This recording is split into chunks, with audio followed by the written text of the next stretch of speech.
Marcus Webb wiped the sweat from his forehead as he finished loading the last piece of salvage into his cargo hold. The outer rim was hot and dusty, and the twin suns of the Kepler system made everything worse. He had been working as a salvage operator for 8 years now, picking through the wreckage of old ships and forgotten mining operations. It was not glamorous work, but it paid enough to keep his ship running and food in his belly. His communication panel beeped with an incoming message. Marcus frowned as he looked at the sender information. The message was heavily encrypted and came from a law firm on Titan Station. He had not heard from lawyers in years, and that usually meant bad news. Marcus sat down in his pilot chair and activated the decryption sequence his Uncle Kane had taught him long ago. The hologram of a stern-looking woman in an expensive suit appeared before him. She cleared her throat and began speaking in the cold, professional tone that all lawyers seem to learn in school. Mr. Webb, I am attorney Lisa Morgan from the law firm of Harrison, Beck & Associates. I regret to inform you that your uncle, Dr. Kane Webb, passed away 3 weeks ago from complications related to exposure to Vorten radiation. Marcus felt his stomach drop. Uncle Kane had been the only family he had left after his parents died in a transport accident. Kane was a xenobiologist who studied dangerous alien creatures on the frontier worlds. They had not spoken in 2 years, but Marcus always assumed the old man was too tough to die. The attorney continued speaking, and Marcus forced himself to listen. Dr. Webb has left you something in his will. It is not money or property, but rather a living specimen currently housed at the biocontainment facility on Outpost 7. The creature requires immediate attention, as the station commander has scheduled it for termination in 48 hours. You must claim your inheritance within that time frame, or it will be destroyed. The hologram flickered and disappeared, leaving Marcus alone with his thoughts. A living creature as inheritance was exactly the kind of thing Uncle Kane would do. The old man had always been obsessed with alien life forms, especially the dangerous ones that everyone else wanted to avoid. Marcus had visited Kane's laboratory once as a child and remembered rooms full of strange creatures in glass containers. Some of them had given him nightmares for weeks. Marcus checked his navigation computer. Outpost 7 was a mining station in the asteroid belt, about 6 hours away at maximum burn. He had enough fuel to make the trip, but it would cost him credits he could not afford to lose. Still, Uncle Kane had been good to him when he was growing up. The least he could do was see what the old man had left him. The journey to Outpost 7 gave Marcus time to think about what he might find there. Uncle Kane had sent him messages over the years, usually rambling about his latest research project. The last message had mentioned something about Draknari, the dragon-like aliens that most species in the galaxy feared and respected. Adult Draknari could grow as large as starships and were capable of surviving in the vacuum of space. They were intelligent, proud, and extremely dangerous when threatened. Outpost 7 appeared on his screen as a collection of metal cylinders connected by tubes and docking arms. The station looked old and worn, like most mining operations in the Outer Rim. Marcus requested permission to dock and was directed to a small berth near the cargo bays. As he walked to the airlock, he could smell the familiar mixture of recycled air, machine oil, and human sweat that all space stations shared. A security guard met him at the entrance and escorted him through corridors lined with pipes and electrical conduits. The guard was a big man with scars on his hands and a plasma pistol on his hip. He looked at Marcus with the suspicious expression that frontier security always wore when dealing with strangers. "You hear about the dragon?" the guard asked as they walked. Marcus nodded, and the man shook his head. "That thing gives everyone the creeps. Been here for 6 months, and nobody wants to go near it. Your uncle was the only one who could handle it without getting sick." They reached a heavy door marked with biohazard symbols and warning signs in multiple languages. The guard swiped his access card, and the door slid open with a hiss of pressurized air. Beyond the door was a long corridor lined with observation windows. Each window looked into a containment cell designed to hold dangerous alien life forms. Captain Brooks was waiting for them at the end of the corridor. She was a woman in her 50s with gray hair pulled back in a tight bun and the kind of hard expression that came from years of dealing with problems in space. She looked Marcus up and down with obvious skepticism. "So, you are Kane's nephew," she said without any greeting. I hope you have a plan for that thing, because I am not keeping it here any longer. It has been nothing but trouble since your uncle brought it here. Captain Brooks led Marcus to the last window in the corridor. Inside the containment cell was something that made Marcus's breath catch in his throat. It was a young Draknari, but unlike any he had ever seen in documentaries or news reports. This one was completely white, an albino with pale scales and pink eyes. But what made it truly shocking was that every inch of its body was covered in thousands of small, dark creatures that looked like barnacles. The barnacles were attached to the dragon's scales, clustering so thickly that they almost completely covered the pale skin underneath. They moved constantly, shifting and writhing in patterns that made Marcus feel dizzy if he watched too long.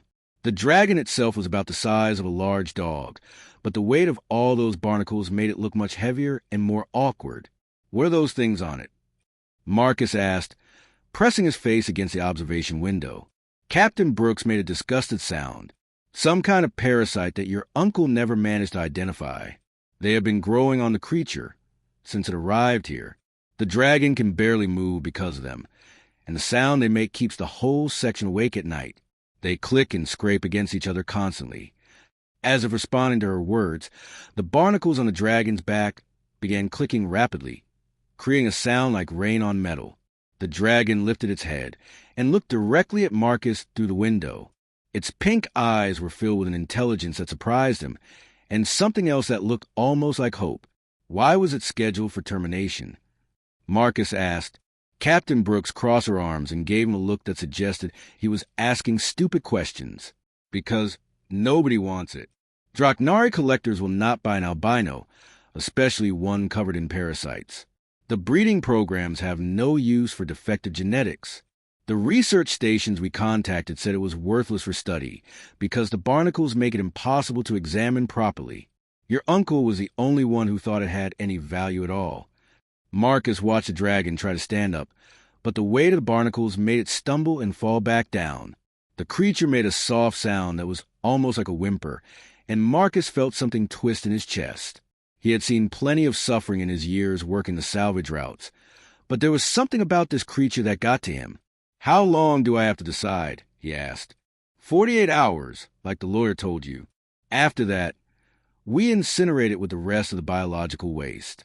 I am not running a charity here, and that thing takes up space we need for legitimate research specimens." Marcus spent the next hour walking around the station, thinking about his options. He could walk away and let the dragon be destroyed. It would be the smart thing to do. He barely had enough credits to keep his own ship running, and taking care of a sick alien creature would be expensive and difficult. Everyone he talked to on the station told him the same thing. The dragon was worthless, probably dying, and definitely more trouble than it was worth. But every time he closed his eyes, he saw those pink eyes looking at him through the observation window. The dragon had looked at him with the same expression he had seen on the faces of abandoned children in the orphanages of the inner worlds. It was a look of someone who had been given up on by everyone and was desperately hoping that maybe, just maybe, someone would care enough to try. Marcus went back to the containment area late that night when most of the station was asleep. The guard let him through, shaking his head at what he clearly thought was a waste of time. Marcus stood in front of the observation window and watched the dragon sleeping fitfully in the corner of its cell. Even in sleep, the barnacles continued their constant movement, and the soft clicking sound they made was almost hypnotic. "You really are a mess, are not you?" Marcus said quietly to the sleeping creature. "Nobody wants you, nobody thinks you are worth saving, and you're probably going to die no matter what I do." The dragon opened one pink eye and looked at him.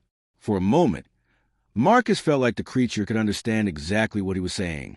The dragon struggled to its feet, dragging the weight of the barnacles, and walked slowly to the wall closest to Marcus. It pressed its nose against the reinforced glass and made a soft chirping sound. Marcus had made his decision before he even realized it. He would take the dragon. It was probably stupid, definitely expensive, and almost certainly going to cause him more problems than he could handle. But Uncle Cain had left the creature to him for a reason, and Marcus was not the kind of man who walked away from family. Even if that family happened to be a parasite-covered alien dragon that the rest of the galaxy had written off as hopeless. "Okay," he said to the dragon, placing his hand against the glass. "I guess we're going to figure this out together." Marcus spent the next morning filling out paperwork and arguing with station bureaucrats about transport permits for dangerous alien life forms. Captain Brooks made it clear that she wanted the dragon off her station as quickly as possible, but the legal requirements for moving a living creature through space were complicated and expensive. Marcus had to purchase a specialized biocontainment unit, pay for medical clearances, and submit to 3 different background checks before anyone would approve the transfer. The biocontainment unit cost him nearly half of his savings, but was the only way to safely transport the dragon on his ship. The unit looked like a large metal box with thick walls, air recycling systems, and observation ports. Station technicians helped him install it in his cargo hold, though they all wore full protective gear and complained about the smell that came from the dragon's cell. When the time came to move the dragon, Marcus watched through the observation window as station personnel used robotic arms to lift the creature from its cell. The dragon did not resist, but the barnacles covering its body began clicking frantically as it was moved. The sound was so loud that it echoed through the corridors, and several workers had to leave because it gave them headaches. The dragon looked even worse in the bright lights of the cargo bay. The barnacles were not just attached to its scales, but seemed to have grown into them, creating lumpy masses that pulsed with their own rhythm. Some of the barnacles were as large as Marcus's fist, while others were tiny and clustered together like grapes. The creature's white scales were barely visible underneath the dark, writhing covering. "Are you sure about this?" Captain Brooks asked as they loaded the dragon into the biocontainment unit. "That thing is not going to get better, and it is going to cost you a fortune in food and medical supplies." Marcus watched the dragon settle into its new container. The creature looked around with its pink eyes, taking in the unfamiliar surroundings.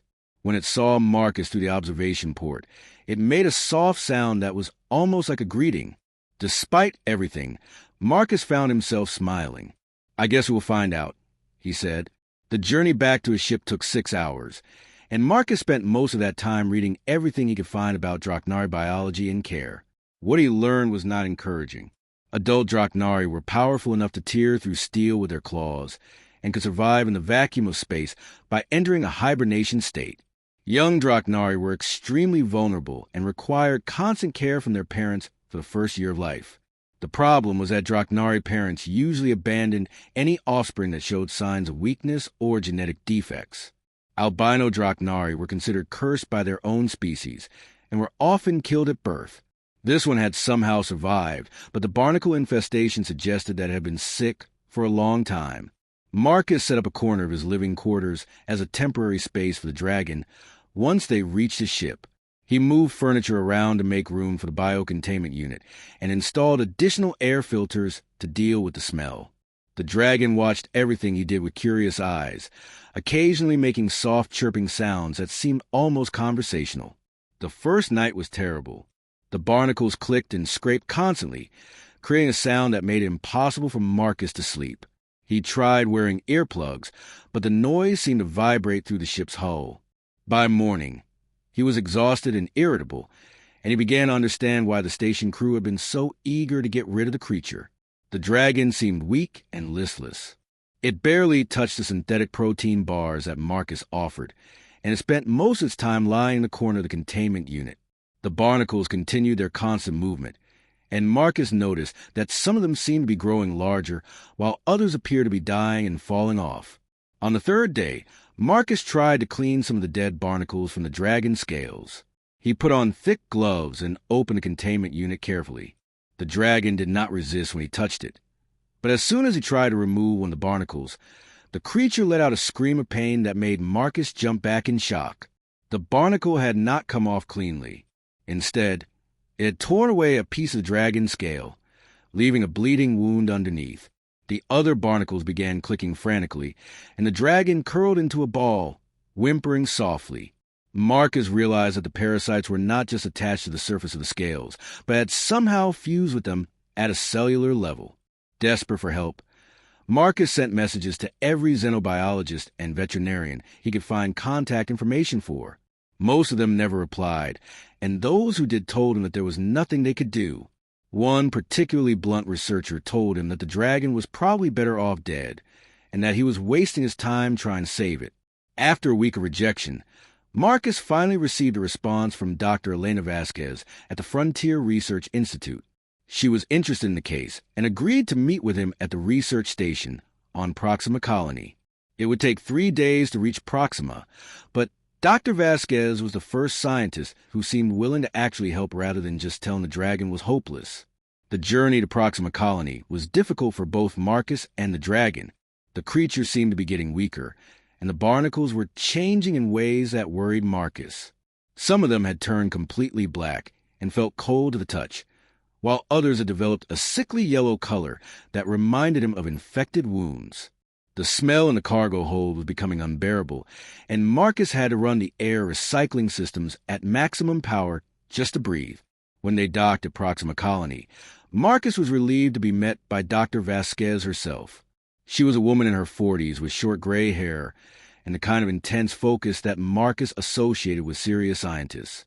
She wore a biosuit and carried a case full of scanning equipment.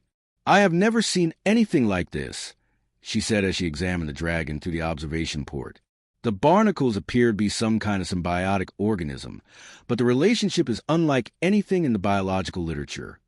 Dr. Vasquez spent hours scanning the dragon with various instruments, taking readings that meant nothing to Marcus but seemed to fascinate her. The dragon tolerated the examination patiently, though it kept looking at Marcus as if seeking reassurance that everything was going to be okay. "The barnacles are not parasites," Dr. Vasquez finally announced, and Marcus felt his heart skip a beat. "They are actually keeping your dragon alive." She showed Marcus the scan results on her portable screen. The dragon's internal organs were damaged in several places, probably from malnutrition and genetic defects related to its albino condition. The barnacles were filtering toxins from its bloodstream and providing nutrients that its digestive system could not process properly. "If you remove the barnacles, the dragon will die within hours," Dr. Vasquez explained. "They have created a complex biological life support system that is compensating for the creature's genetic weaknesses." Marcus stared at the scan results, trying to understand what this meant. "So the barnacles are helping it?" "More than helping. They are keeping it alive. But the relationship is still unstable. Some of the barnacles are dying because they cannot get enough nutrients from the dragon's weakened system. If we can stabilize the symbiosis and improve the dragon's overall health, both species might survive." Dr. Vasquez prescribed a complex mixture of nutrients and medications that would support both the dragon and the barnacles. The treatment was expensive and would require daily monitoring, but offered hope that Marcus had not felt since taking custody of the creature. Over the following weeks, Marcus learned to care for his unusual companion. He mixed the prescribed nutrients into a paste that the dragon could digest, and he monitored the barnacles for signs of change. Slowly, the creature began to show improvement. It started eating more regularly, and its pink eyes became brighter and more alert. The barnacles also began to change. The dead and dying ones fell off naturally, while the healthy ones grew larger and developed a subtle iridescent sheen. The constant clicking sound became more rhythmic and less harsh, almost like a strange kind of music. Marcus found that he could read the dragon's moods by watching the barnacles. When the creature was content, the barnacles glowed softly with a pale blue light. When it was frightened or uncomfortable, they pulsed rapidly with darker colors. The dragon began to respond to Marcus's voice and would chirp happily when he entered the cargo hold. Other people did not share Marcus's growing attachment to the creature. When he docked at trading stations or supply depots, word quickly spread that he was carrying a barnacle-covered dragon. Most people refused to come aboard his ship, and several stations denied him docking privileges entirely. Pirates who normally targeted lone salvage ships gave him a wide berth, apparently deciding that anyone crazy enough to keep such a creature was too dangerous to mess with. Marcus began to understand what it meant to be truly alone in the universe. The dragon had become his only companion, and caring for it had become the most important thing in his life. He talked to the creature constantly, telling it about his day and his plans for the future. The dragon listened intently, occasionally making soft sounds that seemed almost like responses. As the weeks passed, Marcus noticed that the dragon was growing. It was still small compared to adult Draknari, but it was definitely larger than when he had first taken custody of it. More importantly, it seemed healthier and more alert. The barnacles had stabilized into a complex pattern of colors and textures that was actually quite beautiful when the light hit them right. Marcus realized that he had stopped thinking of the barnacles as parasites or deformities. They were part of what made his dragon unique and special. The creature that everyone else saw as an abomination had become the most important thing in his life, and he could not imagine giving it up no matter what problems it caused him. 3 months after taking custody of the dragon, Marcus had fallen into a routine that felt surprisingly natural. Every morning he would check on the creature in its biocontainment unit, mixing the special nutrients that Dr. Vasquez had prescribed and monitoring the barnacles for any changes. The dragon, which he had started calling Echo because of the way it seemed to respond to his voice, had grown noticeably larger and stronger. The barnacles had changed, too, developing patterns and colors that Marcus found fascinating rather than disgusting. When Echo was happy, which seemed to be most of the time now, the barnacles would shimmer with soft blues and greens. When the dragon was excited about food or attention, they would pulse with warm golden light. Marcus had learned to read these signals like a language, understanding his companion's moods better than he had ever understood another living being. Dr. Vasquez contacted him regularly to check on Echo's progress, and she seemed amazed by the improvements they were seeing. The dragon was not just surviving, but actually thriving under Marcus's care. The symbiotic relationship with the barnacles had stabilized, and both species were healthier than they had been when Marcus first inherited the creature. "I have never seen anything like this," Dr. Vasquez told him during one of their video calls. "The barnacles are not just keeping Echo alive anymore. They are actually enhancing the dragon's natural abilities. The electrical patterns I am seeing in the scan suggest that they are creating a distributed nervous system that extends far beyond what a normal Draknari possesses." Marcus watched Echo through the observation port as they talked. The dragon was playing with a metal ball that Marcus had given it, batting it around the containment unit with surprising grace, despite the weight of the barnacles. The parasites were moving in synchronized waves across Echo's body, and Marcus could see flashes of different colors rippling through them. "What does that mean exactly?" Marcus asked. "It means that Echo can sense things that other Draknari cannot. The barnacles are acting like thousands of tiny sensors, picking up electromagnetic fields, vibrations, even chemical changes in the air. Your dragon has abilities that no purebred Draknari has ever displayed." As if to prove Dr. Vasquez's point, Echo suddenly looked up and chirped loudly. The barnacles on its back began pulsing with rapid red flashes. Marcus frowned, wondering what had gotten the dragon's attention. And then his ship's proximity alarms began blaring. 3 pirate vessels had just dropped out of hyperspace and were approaching fast. Marcus quickly ended the call with Dr. Vasquez and ran to his cockpit. The pirates were flying modified fighters that looked fast and heavily armed. His salvage ship was not built for combat, and he usually avoided trouble by staying in well-patrolled space lanes. But this time he was in an asteroid field looking for salvage, far from any help. The lead pirate ship opened a communication channel, and a scarred man with metal teeth appeared on Marcus's screen. "Salvage vessel, prepare to be boarded. We know you have something valuable on that ship, and we intend to take it." Marcus felt his heart racing as he tried to think of options.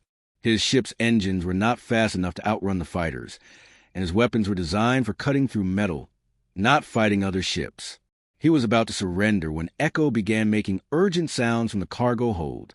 The dragon's vocalizations were different this time, more complex and musical than Marcus had ever heard before. The barnacles were flashing in rapid patterns that hurt to look at directly. Marcus realized that Echo was trying to tell him something important. Following an instinct he did not fully understand, Marcus changed course toward a dense cluster of asteroids. The pirates followed, but as they entered the asteroid field, something strange began to happen. Marcus's navigation system started picking up readings that made no sense. The asteroid seemed to be moving in ways that defied physics, and electromagnetic interference was making it difficult for all the ships to maintain sensor contact. Echo's vocalizations grew louder and more insistent. The dragon seemed to be guiding Marcus through the asteroid field, warning him of dangers that his instruments could not detect. Marcus found himself following Echo's cues instinctively, turning left when the dragon chirped twice, diving down when the barnacles flashed bright yellow. The pirates were not so fortunate. Without Echo's guidance, they flew straight into electromagnetic anomalies and gravitational distortions that Marcus somehow avoided. One fighter crashed into an asteroid it never saw coming. Another lost power when it flew through an energy field that overloaded its systems. The third pirate managed to escape the asteroid field, but not before sending a message that chilled Marcus to the bone. That was not natural navigation.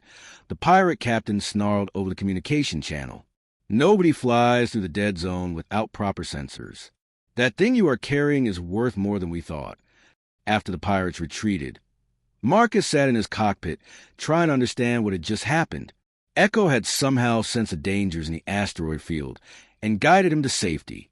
The dragon's enhanced abilities had saved both their lives. But now Marcus realized that other people were starting to notice how special Echo really was. Word began to spread to the outer rim about the human with the miracle dragon. Salvage crews started talking about Marcus's impossible luck in finding valuable wrecks in dangerous areas. Traders whispered about how his dragon could sense things that no instrument could detect. Scientists and military contractors began sending messages offering enormous sums of money to study or purchase Echo. Marcus refused every offer, but the attention made him nervous. Echo was no longer just a rejected creature that nobody wanted. The dragon was becoming famous, and that brought dangers that Marcus had not considered when he first took custody of the animal. The transformation in Echo continued over the following weeks. The dragon had grown to the size of a small shuttle, and the barnacles had developed into something that looked almost artistic. They formed intricate patterns across Echo's white scales, creating designs that seemed to shift and change with the dragon's moods. When Echo was calm, the patterns looked like flowing water. When the dragon was alert or excited, they resembled lightning or fire.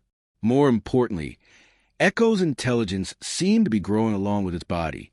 The dragon had learned to understand basic commands and could communicate simple concepts through different combinations of sounds and barnacle patterns. Marcus found himself having conversations with Echo, even though he was the only one doing the actual talking. "You know we are in trouble, do not you?" Marcus said one evening as he prepared Echo's food. "Too many people know about you now, and some of them are not going to take no for an answer." Echo looked at him with those intelligent pink eyes and made a soft, trilling sound. The barnacles glowed with gentle blue light, and Marcus felt some of his worry fade away. Whatever happened, they would face it together.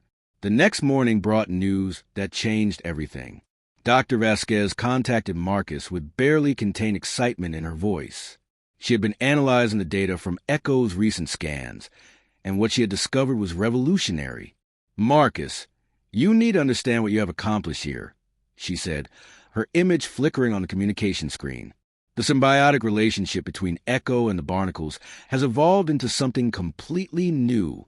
This is not just adaptation anymore. This is directed evolution, guided by the emotional bond between you and Echo."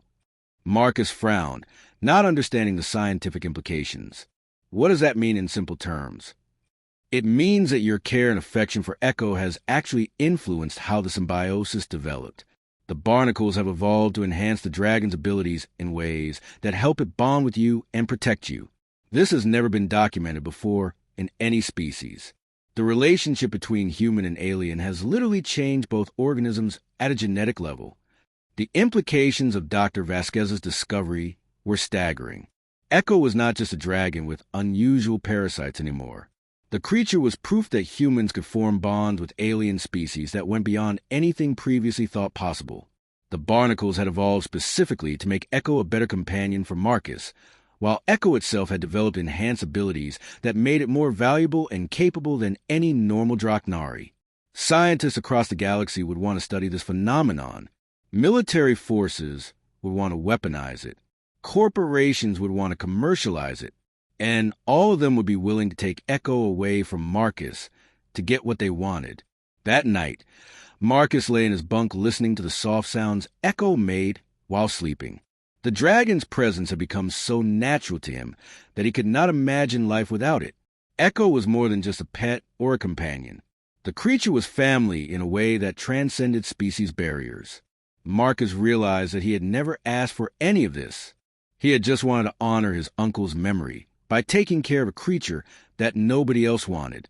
But somehow, through simple acts of kindness and daily care, he had stumbled into something that could change how humans and aliens related to each other forever. The question now was whether he could protect Echo from a galaxy that would see the dragon not as a friend, but as a resource to be exploited. Marcus looked through the observation port at Echo sleeping peacefully among the gently glowing barnacles, and he made a promise that he intended to keep no matter what it cost him. Nobody was going to take his dragon away from him. Not scientists, not military forces, not corporations, and definitely not pirates. Echo trusted him completely, and Marcus was not going to let that trust be betrayed. Whatever came next, they would face it together, human and dragon united by a bond that had literally changed them both. 6 months had passed since Marcus first took Echo from Outpost 7, and the dragon had grown beyond anything he could have imagined. Echo was now the size of a small transport ship, too large for the biocontainment unit that had once housed it. Marcus had been forced to convert his entire cargo hold into a living space for the dragon, installing reinforced walls and specialized life support systems to accommodate Echo's needs. The Barnacles had transformed into something beautiful that took Marcus's breath away every time he saw them. They no longer looked like parasites, but rather like living jewels embedded in Echo's white scales. Each barnacle had developed its own unique pattern of colors that shifted and changed with Echo's emotions and the environmental conditions around them. When Echo was happy, which was most of the time now, the barnacles created flowing patterns of blue and gold that looked like aurora lights dancing across the dragon's body. Echo's abilities had grown along with its size. The dragon could now sense electromagnetic fields from incredible distances, detect gravitational anomalies that no instrument could measure, and even pick up the emotional states of living beings within several kilometers. Marcus had learned to trust Echo's senses completely, knowing that the dragon could guide them through dangers that would destroy other ships. Their partnership had made them famous throughout the Outer Rim. Salvage crews talked about Marcus and Echo in hushed, amazed tones, describing how they could find valuable wrecks in areas that other teams had searched for years without success. The dragon's enhanced senses allowed them to locate ships buried deep in asteroid fields or hidden in the electromagnetic shadows of dead stars.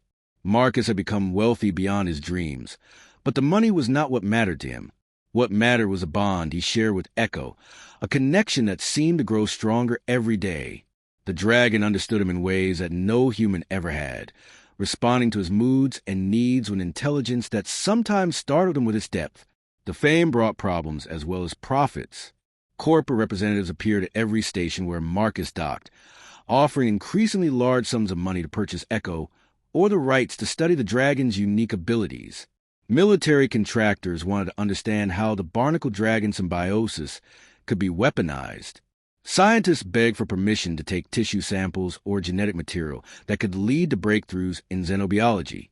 Marcus refused every offer, but the pressure was becoming overwhelming. Some of the corporations had started making threats, suggesting that they had ways of taking what they wanted without Marcus's permission. Pirates had begun targeting his ship specifically, hoping to capture Echo for themselves. Marcus had been forced to hire security escorts for his most dangerous salvage runs, and even then he never felt completely safe. The situation changed dramatically when the Draknari Collective sent an envoy to investigate reports of the contaminated dragon. Marcus received a message directing him to meet with a representative of Echo's original species at a neutral station in the Vega system. The message was polite but firm, making it clear that refusing the meeting was not an option.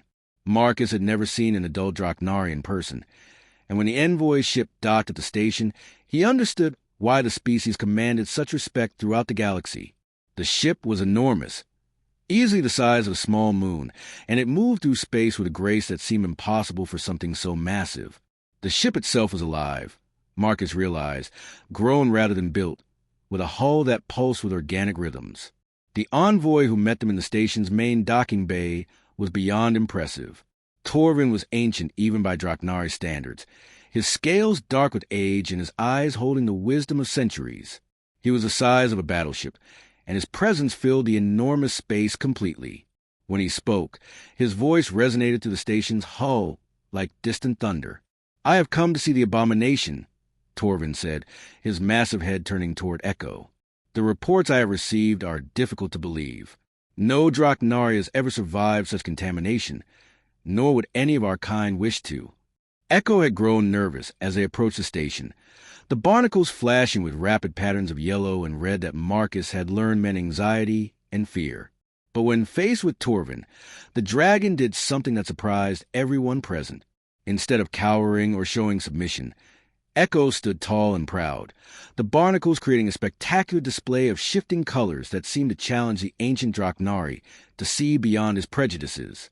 Torvin studied Echo for long minutes, his enormous eyes taking in every detail of the dragon's appearance. Marcus could see the confusion and amazement growing in the ancient creature's expression as he realized that what he was looking at was not the dying abomination he had expected to find. "This is not possible," Torvin said quietly. "The barnacles should have killed it within days. No Draknari can survive such infestation, and certainly no albino weakling should have grown to this size." Marcus stepped forward, feeling very small next to the massive alien, but determined to defend Echo. The barnacles are not parasites. They are part of a symbiotic relationship that has made Echo stronger and more capable than any normal Draknari. Torvin's attention turned to Marcus, and the human felt the weight of centuries of experience in that gaze. "You are the human who has cared for this creature. You are the one who refused to let it die when all others had given up." "Echo is not just a creature," Marcus said firmly. "Echo is my friend, my partner, and my family. The dragon may have been abandoned by your species, but that does not mean it is worthless." The ancient Draknari lowered his massive head until he was looking directly at Marcus from only a few meters away. His breath was warm and smelled of ozone and starlight. "Show me," he said simply. Marcus was not sure what Torvin wanted to see, but he approached Echo and placed his hand against the dragon's neck. The barnacles immediately responded to his touch, creating waves of gentle blue light that flowed across Echo's entire body. The dragon made a soft purring sound and nuzzled Marcus with obvious affection. Echo then did something that amazed even Marcus. The dragon began to sing, producing a complex melody that resonated to the barnacles and created patterns of light and color that were breathtakingly beautiful. The song told the story of their relationship, from the lonely creature abandoned by its own kind to the magnificent being that stood before them now. Torvin listened to the song with growing wonder. As one of the oldest of his species, he understood the deeper meanings in Echo's vocalizations, the emotional content that transcended language barriers. What he heard was not the cry of an abomination, but the voice of a Draknari who had found something that his species had lost long ago, the ability to form true bonds with other intelligent beings. "This should not be possible," Torvin whispered, his voice filled with awe. "We abandoned the practice of bonding with other species millennia ago. We decided that our independence was more important than the connections we could form with lesser beings. Maybe that was a mistake," Marcus said quietly.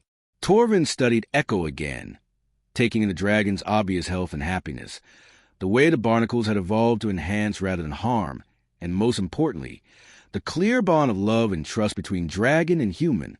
"Yes," the ancient Draknari said finally. "Perhaps it was." Over the following days, Torvin remained at the station to observe Marcus and Echo's relationship. He watched as they worked together to navigate asteroid fields, marveling at how Echo's enhanced senses allowed them to find paths that no ship should have been able to follow. He observed their daily routines, seeing how Marcus cared for Echo's needs while the dragon provided companionship and protection in return. Most importantly, Torvin began to understand that Echo's transformation was not a fluke or an accident. The symbiotic relationship with the barnacles had evolved specifically because of Marcus's care and love. The human's emotional bond with the dragon had literally guided the evolution of both species, creating something new and wonderful that neither could have achieved alone. "You have accomplished something that my species believed was impossible," Torvin told Marcus on their final day together. "You have shown that an albino Draknari, rejected and abandoned by its own kind, could become something greater than any purebred dragon." The ancient Draknari's words carried weight that Marcus was only beginning to understand. Torvin was not just acknowledging Echo's transformation, but challenging thousands of years of Draknari tradition that valued genetic purity over emotional bonds. "What happens now?" Marcus asked. Torvin looked at Echo, who was playing in the asteroid field outside the station, using the Barnacles' enhanced senses to perform aerial maneuvers that defied physics. "Now, young human, you and your dragon become the proof that evolution guided by love is more powerful than evolution guided by survival alone." The implications of Torvin's statement would soon become clear as word the ancient Draknari's endorsement spread throughout the galaxy. Echo was no longer just a curiosity or a valuable research subject. The dragon had become a symbol of what was possible when different species chose cooperation over competition, love over fear, and acceptance over prejudice. Marcus realized that their journey was far from over. In fact, it was just beginning. Echo had grown from a dying creature that nobody wanted into a magnificent being that could change how the entire galaxy thought about relationships between species. The responsibility was enormous. But as Marcus watched Echo dancing to the stars with pure joy, he knew they were ready for whatever came next. 2 years had passed since Marcus first inherited Echo from his uncle Cain, and the galaxy had changed in ways that nobody could have predicted. Echo had grown to the size of a small space station, magnificent and powerful beyond anything the Draknari species had ever produced. The barnacles that covered the dragon's white scales had evolved into a complex ecosystem that shimmered with patterns of light so beautiful that artists traveled from across the galaxy just to see them. The symbiotic relationship between Echo and the barnacles had become the subject of intense scientific study. Researchers had discovered that the barnacles were not just enhancing Echo's natural abilities, but were actually creating new forms of intelligence and sensory perception that had never existed before. Echo could now communicate telepathically across vast distances, sense the emotional states of entire populations, and navigate through dimensions of space that normal physics could not explain. Marcus had become famous throughout the known universe as a human who had proven that love could literally reshape evolution. His story with Echo had been told in thousands of languages and inspired countless others to look beyond the surface when judging alien life forms. But more importantly, it had started a movement that was changing how different species related to each other. The most dramatic change had occurred within the Draknari collective itself. Torvin had returned to his people with reports of Echo's transformation, and the ancient dragon's testimony had split the collective into 2 factions. The traditionalists still believed that genetic purity was the highest virtue, and that albino dragons should be abandoned or destroyed. But a growing number of younger Draknari had begun to question these ancient practices. Young Draknari had started seeking out human partners, hoping to replicate the bond that Marcus and Echo had formed. Most of these attempts failed because the humans involved were more interested in the prestige of owning a dragon than in forming genuine emotional connections. But some succeeded, creating new partnerships that produced remarkable results. Marcus received regular reports about these new human-dragon teams. There was Lisa and her partner Wave, a Draknari who had developed the ability to manipulate gravity fields. There was Tom and his Dragonstorm, who could predict weather patterns across entire solar systems. Each successful partnership produced unique abilities that neither species could have achieved alone. The scientific community was fascinated by these developments, but they could not explain how the process actually worked. Dr. Vasquez had published dozens of papers about the symbiotic evolution she observed in Echo, but the underlying mechanisms remained mysterious. It seemed that genuine love and care between species could trigger evolutionary changes that followed no known biological laws. Military forces throughout the galaxy had tried to weaponize these discoveries, capturing both humans and young Draknari to force artificial bonds that might produce useful abilities. These experiments always failed, often catastrophically. The evolutionary changes only occurred when the emotional connection was real and voluntary. Forced partnerships produced nothing but suffering for both species involved. Marcus had watched these developments with mixed feelings. He was proud that Echo had inspired so many positive changes, but he was also disturbed by the attempts to exploit their relationship. Echo seemed to understand these concerns and had begun using the dragon's vast telepathic abilities to protect other bonded pairs from those who would harm them. The most significant challenge came from an unexpected source. A coalition of alien species that called themselves the Purist Alliance had formed to oppose what they saw as dangerous genetic contamination. They believed that the human-dragon partnerships were creating unnatural creatures that threatened the natural order of evolution. The Alliance had begun attacking bonded pairs and demanding that all hybrid relationships be terminated. The conflict came to a head when the Purist Alliance launched a massive attack on the research station where Dr. Vasquez worked. They intended to destroy all the scientific data about symbiotic evolution and eliminate the researchers who supported the human-dragon partnerships. The attack would have succeeded if not for Echo's intervention. Marcus had been visiting the research station when the Alliance fleet arrived. Echo had sensed the attackers long before they appeared on any sensors, and the dragon's telepathic warnings had given the station time to prepare its defenses. But the Alliance had brought overwhelming firepower, and the station's shields were failing rapidly. Echo made a decision that amazed everyone who witnessed it. The dragon left the protection of the station and flew directly into the attacking fleet. Marcus watched in terror as laser cannons and missile launchers targeted his beloved companion, certain that Echo would be destroyed by the concentrated firepower. Instead, something incredible happened. The barnacles covering Echo's body began to pulse with patterns of light that seemed to hypnotize the attacking ships. The Alliance crews found themselves unable to continue firing as waves of emotion washed over them through Echo's telepathic abilities. The dragon was not attacking their ships, but rather their hearts and minds, showing them the beauty and wonder of the symbiotic relationships they were trying to destroy. One by one, the Alliance ships stopped firing. Their crews experienced the same sense of connection and purpose that Marcus felt with Echo, understanding for the first time what they were really fighting against. Several of the ship captains actually broke down in tears as they realized that they had been trying to destroy something beautiful and unique. The battle ended without another shot being fired. The Purist Alliance dissolved within days, as its members struggled to understand emotions that Echo had awakened in them. Many of the former Alliance members became advocates for symbiotic relationships, dedicating their lives to protecting the bonded pairs they had once tried to eliminate. Echo's demonstration of power had consequences that rippled throughout the galaxy. The dragon had shown that the evolved abilities of bonded pairs were not just useful for mining asteroids or predicting weather. They could be used to spread understanding and empathy between species, breaking down the barriers of fear and prejudice that had divided the galaxy for millennia.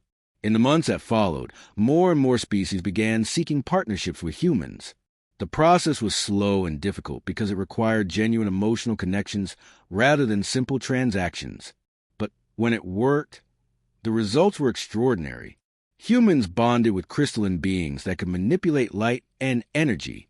They formed partnerships with gas giant dwellers who could navigate through hyperspace without mechanical assistance.